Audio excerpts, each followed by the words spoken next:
시청자 여러분 안녕하십니까? 정오 브리핑을 시작합니다. 백인 경찰의 강압적인 체포에 흑인 남성이 사망하는 일이 또 발생했습니다.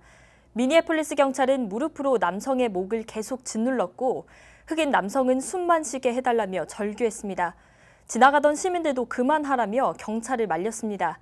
수갑이 채워진 채로 엎드려 저항할 수 없던 흑인 남성은 5분간 계속된 지속적인 과잉 진압에 의식을 잃었고 끝내 숨졌습니다. 미니애폴리스 경찰은 수표 위조 용의자가 체포에 저항하다 생긴 일이며 의료사고였다고 둘러댔습니다.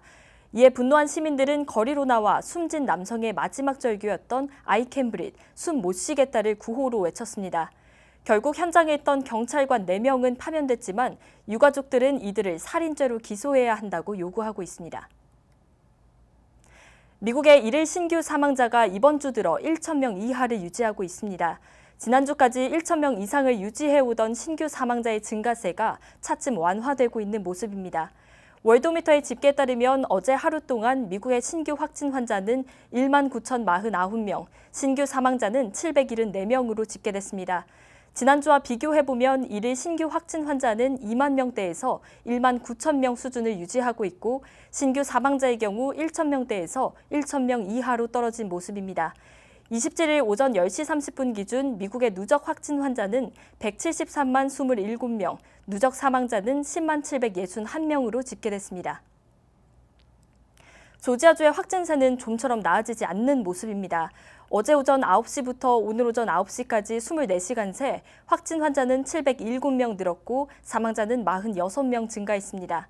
오늘 오전 9시 기준 주내 확진 환자는 44,275명, 사망자는 1,899명으로 집계됐습니다. 카운티별로는 풀턴 카운티 확진 환자 4,258명, 사망자 211명, 디켓 카운티 확진 환자 3,486명, 사망자 108명, 귀넷 카운티 확진 환자 3,336명, 사망자 125명, 캅 카운티 확진 환자 2,865명, 사망자 150명으로 집계됐습니다. 애틀랜타 카이사 바텀스 시장은 애틀랜타시의 경제재개 페이지 2에 들어갈 것이라고 밝혔습니다. 바텀스 시장은 지난주에 트럼프 행정부의 3단계 경제재개 지침과는 다른 5단계 경제재개 지침을 발표한 바 있습니다. 바텀스 시장은 5월 24일부로 최근 14일간 확진 환자 증가세가 감소하는 등 애틀랜타시가 조건을 충족했고 페이지 2에 돌입할 수 있다고 말했습니다. 애틀랜타의 페이지 2 기간에는 10명 이하의 모임이 허용되지만 필수 시설이 아닌 시청에서 운영하는 관련 시설들은 여전히 문을 닫을 것으로 전해졌습니다. 센서스국 조사에 따르면 미국인 100명 중 34명이 우울증 혹은 불안 증세를 보이고 있는 것으로 전해졌습니다.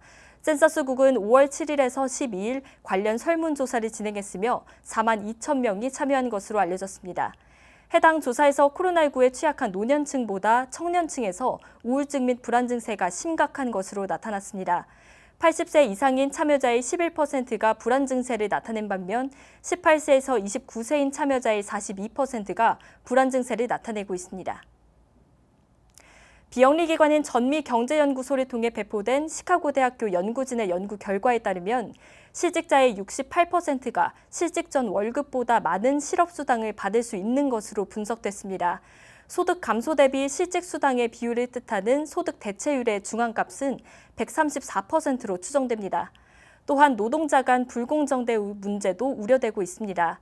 코로나19 기간 일을 한 근로자는 월급만 받았지만 해고된 근로자는 이전 월급보다 많은 돈을 실업수당으로 받을 수 있는 겁니다. 한편 연구진은 실업수당을 신청했지만 아직 받지 못한 근로자가 많은 점과 실업수당을 받는 근로자는 직장을 통해 의료보험을 받지 못한다는 점을 감안해야 한다고 전했습니다. 전 세계 자동차 산업이 글로벌 경기 침체에다 코로나19 사태까지 겹치면서 위기를 맞고 있습니다. 국제신용평가사 무디스는 최근 발표한 보고서에서 올해 세계 자동차 판매량이 지난해보다 20%가량 줄어들 것으로 전망했습니다.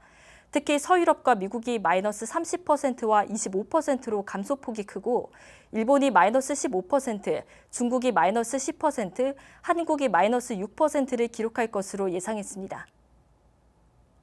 코로나19 팬데믹으로 인해 식당 영업이 배달과 투고 중심으로 진행되는 기간 동안 가장 인기 있는 배달 음식이 각 주마다 차이를 보였던 것으로 집계됐습니다. 옐프닷컴은 온라인 설문조사를 통해 지난 3월 16일부터 최근까지 배달음식 순위를 조사했습니다. 그 결과 조지아주의 경우 가장 인기 있는 배달음식은 윙으로 나타났습니다.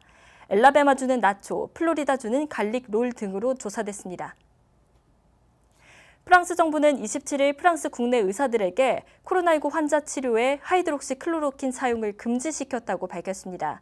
자문위원회가 심각한 건강 위험을 초래할 수 있다고 경고한 것에 따른 조치입니다. 클로로킨은 도널드 트럼프 대통령이 4월 초부터 별다른 과학적 검증 제시 없이 코로나19 치료제로 적극 추천하고 급기야는 코로나19 예방 차원에서 복용하고 있다고 말해 유명해졌습니다. 그러나 유명한 제약사와 대학에서 관련 연구가 진행되고 있지만 실제 하이드록시클로로킨을 코로나19 약제로 추천하는 임상 연구 결과는 세계에서 아직까지 나오지 않았습니다. 조지아주의 한 여성이 사바나시에 위치한 트루먼 파크웨이 주행 중 유리창에 거북이가 날아와 박히는 황당한 일을 겪었습니다. 차량 운전자인 레이토니아 라크 씨는 CNN과의 인터뷰에서 운전 중 벽돌과 같은 물체가 날아오는 것을 발견해 급히 브레이크를 밟았고 그 물체는 앞 유리창을 깨고 들어와 반은 차 밖에, 반은 차 안에 걸쳐졌다고 말했습니다. 옆 좌석에 타고 있던 남동생은 거북이가 유리창을 깨고 들어오면서 유리 파편들이 쏟아져 들어왔지만 두 손으로 얼굴을 가려 경미한 찰과상을 입은 것으로 전해졌습니다. 운전자 라크 씨는 앞 차량이 먼저 거북이를 쳤고 그 거북이가 날아와 자신의 차 유리창에 박힌 것 같다고 전했습니다. 해당 거북이는 인근 동물병원으로 이송됐지만 사고 충격으로 얼마 지나지 않아 죽은 것으로 전해졌습니다. 우주 탐사 기업 스페이스X와 연방항공우주국 나사는 최초의 민간 유인 우주선 발사를 준비하고 있습니다. 발사 예정 시간은 오늘인 27일 오후 4시 33분입니다. 발사 목표는 2명의 우주 비행사를 국제우주정거장에 보내는 겁니다. 이번 발사는 2011년 미국의 우주 왕복선 프로그램 종료 이후 미국 땅에서 9년 만에 유인 우주선을 쏘아 올리는 겁니다. 만약 기상 조건이 악화될 경우 오는 30일에 다시 발사를 시도할 것으로 전해졌습니다. 이상으로 정오 브리핑을 마칩니다. 시청해주신 여러분 고맙습니다.